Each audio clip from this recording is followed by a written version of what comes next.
केंद्रीय गृहमंत्री अमित शाह संबोधन कर रहा है, सीधा जशु ત્યાં।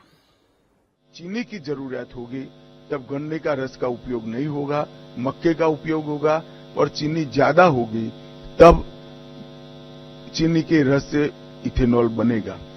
हमने प्याज और बासमती चावल के न्यूनतम निर्यात मूल्य एमईपी को हटा दिया गया है। प्याज पर निर्यात शुल्क 40% से 20% करा है और एग्रीश्योर नाम का एक नया फंड लॉन्च करने का भी हमने काम किया है। मध्यम वर्ग को भी इस 100 दिनों में कई सारी राहत दी गई है। टैक्स राहत 7 लाख तक की आय पर अब कोई टैक्स नहीं लगेगा। वन रैंक वन पेंशन का तीसरा संस्करण लागू कर दिया गया है और 3 करोड़ घर प्रधानमंत्री आवास योजना के तहत स्वीकृत किए गए हैं। शहरी योजना के तहत 1 करोड़ घर और ग्रामीण इलाकों में 2 करोड़ घर। प्रधानमंत्री सूर्यघर मुफ्त बिजली योजना एक प्रकार से 2024 के बीच 2.5 लाख से ज्यादा घरों में सौर ऊर्जा का सिस्टम अब तक लग चुका है।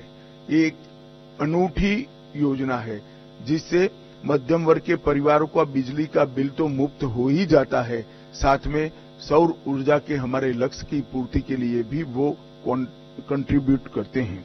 पीएम ई बस सेवा एनवायरमेंट फ्रेंडली सिस्टम तैयार करने के लिए लगभग 3400 करोड़ की सहायता से हमने पीएम ई बस सेवाओं की स्वीकृति दी है और स्टार्टअप को वित्तीय राहत और इनोवेशन को बढ़ावा देने के लिए स्टार्टअप पर 31% का बोझ डालने वाले एंजल टैक्स को समाप्त करने का भी निर्णय भारतीय जनता पार्टी की सरकार ने दिया है। National Industrial Corridor Development Programme के तहत 12 इंडस्ट्रियल जोन बनाए जाएंगे। जो 12 इंडस्ट्रियल जोन बनाए जाएंगे वो कहीं न कहीं बड़े नेशनल हाईवे से लिंक होंगे, इसके आसपास होंगे। ये National Industrial Corridor Development Programme के तहत 12 इंडस्ट्रियल जोन देश के हर क्षेत्र में बनाने का हमने निर्णय किया है। सबसे महत्वपूर्ण निर्णय मध्यम वर्ग के लिए मुद्रा ऋण की सीमा 10 लाख से बढ़ाकर 20 लाख कर दी गई है। पुराने ऋण का जिन्होंने सफलतापूर्वक भुगतान किया है वो सभी को इसका फायदा मिलेगा। एमएसएमई के लिए क्रेडिट गारंटी स्कीम शुरू की गई। छोटे व्यापारियों और छोटे उद्यमियों को बिना गारंटी से इससे ऋण मिल पाएगा और उनके व्यापार को नई सरलता और सामर्थ्य दोनों मिलेगा। सशक्त युवा ये किसी भी देश के विकास की प्राथमिक शर्त है। 2 लाख करोड़ के पीएम पैकेज की घोषणा हमने की है जो 5 साल में 4 करोड़ 10 लाख युवाओं को इसका लाभ पहुंचने वाला है। 1 करोड़ युवाओं को टॉप कंपनी में इंटर्नशिप के अवसर, अलाउंस और एक मुश्त सहायता राशि देने का भी निर्णय हमारी सरकार ने किया है। केंद्र सरकार ने भी लगभग कई हजार नियुक्तियों की घोषणा की है। कैपिटल एक्सपेंडिचर को बढ़ाकर 11,11,000 करोड़ तक पहुंचाना ये अपने आप में एक मील का पत्थर है। इससे कई युवाओं को रोजगारी के नए अवसर पैदा होंगे और हमारा इंफ्रास्ट्रक्चर भी मजबूत होगा।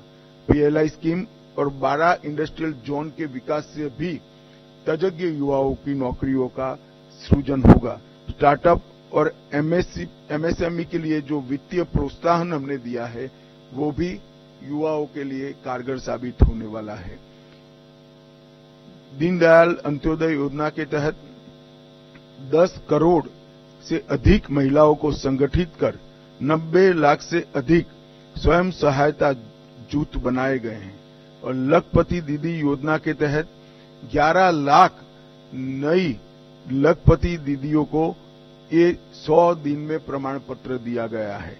1 करोड़ से अधिक लखपति दीदियां प्रतिवर्ष 1 लाख रुपया सालाना कमाई कर रही है। ये महिलाओं के लिए 1 लाख का राशि एक स्वप्न माना जाता था, आज वो सम्मान के साथ अपना जीवन जी रहे। इसके साथ पर्यटन दीदियों जो गाइड का काम करेगी, पर्यटन मित्रों और ड्रोन दीदी के माध्यम से सेल्फ हेल्प ग्रुप और युवाओं को पर्यटन से जोड़ने का काम भी हमने किया है। प्रधानमंत्री जनजातीय उन्नत ग्राम अभियान, इसके तहत 63,000 जनजातीय गांवों का पूर्ण विकास किया जाएगा, जिससे 5 करोड़ आदिवासियों की आर्थिक स्थिति में सुधार आएगा। ये योजना के तहत गांव को प्राथमिक जरूरियातों से और प्राथमिक सुविधाओं से संपूर्ण युक्त किया जाएगा। अनुसूचित जनजाति के दिव्यांग व्यक्तियों के लिए 3 लाख नए पहचान पत्र एक अभियान चलाकर 100 दिन में दिए गए। एकलव्य मॉडल आवासीय विद्यालय एक नए पहलुओं के साथ, नए आयामों के साथ फिर से इंट्रोड्यूस हो रहा है। वक्फ संशोधन विधेयक 2024 वक्फ संपत्तियों के प्रबंधन और संरक्षण और उसके दुरुपयोग तीनों को कमिटेड है और आने वाले दिनों में पार्लियामेंट में इसको पारित किया जाएगा। आयुष्मान भारत योजना आज देश के कई करोड़ लोगों के जीवन का, सरल जीवन का आधार बनी हुई है। 5 लाख तक का स्वास्थ्य से जुड़ा सभी खर्चा एनडीए की नरेंद्र मोदी सरकार उठा रही है और ये प्रधानमंत्री जी का बड़ा महत्वाकांक्षी प्रोग्राम है। अब जैसा हमने हमारे घोषणा पत्र में वादा किया था, 70 वर्ष या उससे अधिक आयु के सभी वृद्ध नागरिकों को 5 लाख तक का मुफ्त कवरेज दिया जाएगा। इसमें जो गरीब घर में 70 साल से अधिक वाले लोग हैं, उनको अपने कार्ड के अलावे और 5 लाख दिया जाएगा, तो उनका कवरेज एक प्रकार से 10 लाख तक किया जाएगा। करीब करीब 4.5 करोड़ परिवारों के 6 करोड़ वृद्ध नागरिकों को इसका फायदा मिलेगा। इसमें आय की कोई सीमा नहीं रखी गई है। 75,000 नई मेडिकल सीटें बढ़ाकर हम मेडिकल एजुकेशन के लिए विदेश पर की निर्भरता को लगभग समाप्त कर देंगे। हमारी पूरी रिक्वायरमेंट ये 75,000 सीट बढ़ने के साथ ही पूरी हो जाएगी और इसके लिए हमने 3 साल का लक्ष्य रखा है। नियमित टीकाकरण के लिए, उसको डिजिटल बनाने के लिए यूविन पोर्टल भी यही 100 दिन में शुरू किया गया और देश के डॉक्टरों की एक सेंट्रलाइज रिपोजिटरी बनाने का काम भी इसी 100 दिन में हुआ है। 23 अगस्त को पहला अंतरिक्ष दिन मनाया गया है। इससे किशोरों को और युवाओं को अंतरिक्ष के क्षेत्र में रुचि लेने के लिए, प्रोत्साहन देने के लिए और उनका हैंड होल्डिंग करने के लिए ढेर सारी योजनाएं शुरू की गई। अंतरिक्ष स्टार्टअप के लिए 1,000 करोड़ के वेंचर कैपिटल फंड की योजना भी हुई। आपदा प्रबंधन के लिए राष्ट्रीय डेटाबेस और ग्रामीण भूमि रिकॉर्ड के लिए भुवन पंचायत पोर्टल भी शुरू किया गया। सेमीकंडक्टर, गुजरात के साणंद में सेमीकंडक्टर की इकाई स्थापित की गई और मैं आपको बड़े विश्वास के साथ बताता हूं कि आने वाले 10 सालों में भारत सेमीकंडक्टर के क्षेत्र में एक बहुत बड़ा प्लेयर बनके उभरेगा। लॉ एंड ऑर्डर का जहां तक सवाल है, पुराने ब्रिटिशरों ने बनाए हुए आपराधिक कानूनों को बदलकर 1 जुलाई 2024 को 3 नए कानून इंप्लीमेंट किए गए।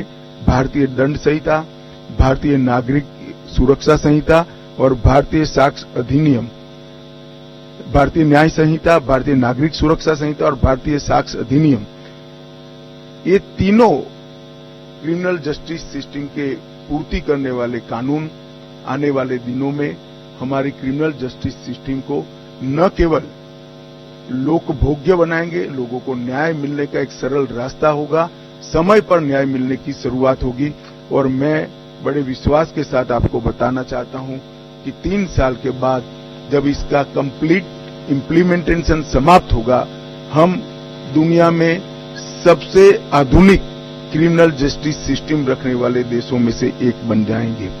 शहरी बाढ़ प्रबंधन के लिए 6,350 करोड़ रुपए की नई योजना देश में पहली बार लाई गई। लद्दाख में 5 नए जिले बनाए गए। 25 जून को संविधान हत्या दिन मनाने का फैसला कर आने वाली पीढ़ी को इमरजेंसी जैसे काले दौर से देश को न गुजरना पड़े, इसलिए जागरूक करने का एक हमेशा के लिए प्रयास करने का निर्णय लिया गया। पूर्वोत्तर में हाइड्रो इलेक्ट्रिक परियोजनाओं की मंजूरी दी गई, लगभग 4100 करोड़ रुपया के साथ, और राष्ट्रीय ग्रीन हाइड्रोजन मिशन को सेकंड ट्रेज को भी शुरू कर दिया गया। मित्रों, पीएम मोदी जी का युद्ध के बीच में रूस और यूक्रेन की महत्वपूर्ण यात्राओं पूरी दुनिया आस के साथ नजर गड़ाकर बैठी है। पहली बार भारत में यूनेस्को की विश्व धरोहर समिति की बैठक हुई आने वाले दिनों में। इससे हमारी कई धरोहरों को वापस लाने में हमें बहुत बड़ा फायदा होने वाला है।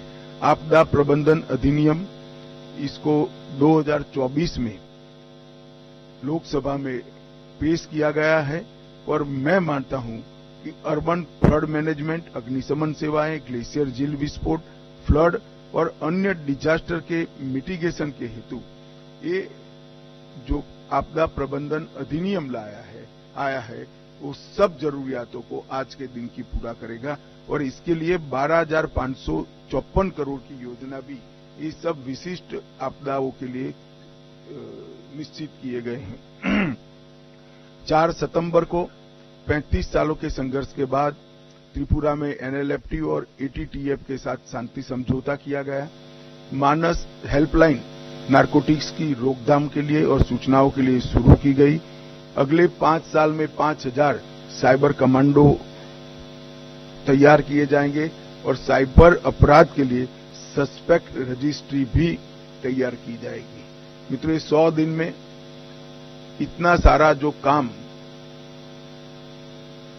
उसको अंजाम देने में सफलता मिली है, उसका कारण है जब हम चुनाव में गए, राजनीतिक पार्टियां और चुने हुए प्रतिनिधि तो चुनाव में गए थे, परंतु मोदी जी ने चुनाव के 6 महीने पहले ही ब्यूरोक्रेसी को एक काम दिया था कि पाइपलाइन में जितनी भी चीजें पड़ी है, जो भी नई सरकार आएगी उसके लिए समाप्त कर रखे, जिससे देश के विकास के गति में बाधा न उत्पन्न हो। इसी का परिणाम है कि ये लगभग लाखों करोड़ों के काम 100 दिन के अंदर ही हम कैबिनेट तक की पूरी प्रोसीजर और कई जगह तो टेंडरिंग भी समाप्त कर चुके हैं। इसके कारण देश की विकास की गति न केवल बढ़ेगी, देश सुरक्षित संपन्न होगा, और नई शिक्षा नीति को इम्प्लीमेंट कर शिक्षा के क्षेत्र में भी हम आगे बढ़ेंगे। मैं आशा करता हूं कि मोदी जी के नेतृत्व में ये जो विकास का रथ चला है वो आगे पर भी चला रहेगा, इसका हम सभी को विश्वास है।